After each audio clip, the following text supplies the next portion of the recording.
and girls, yesterday for reading, you read a fiction book on Raz Kids. Remember, a fiction book has drawings and artwork in it, and there are talking characters. There's usually a problem and a solution, a setting. So these are some things that are elements of a fiction story. So if you haven't done yesterday's activity, you have to do that first. Now, this is a completely different book than what you did last week.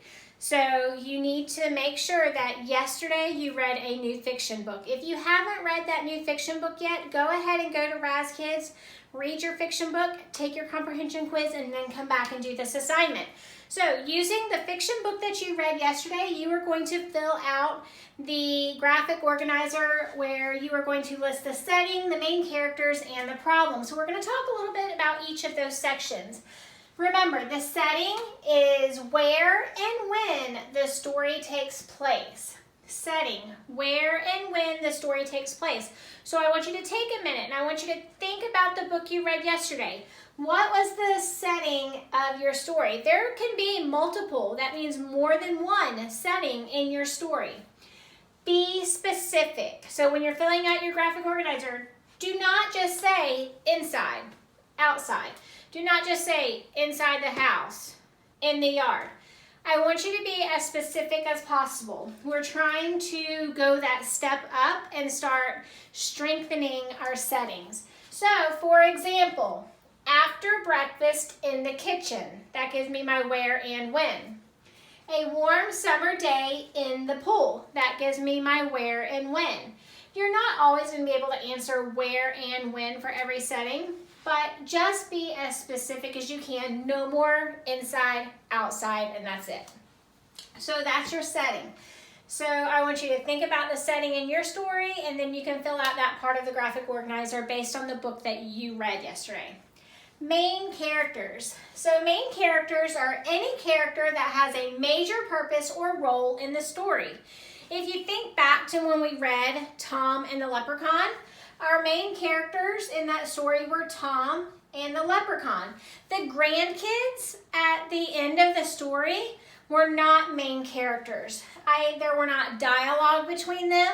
They didn't appear a lot in the story. They only appeared in that one little section on the last page.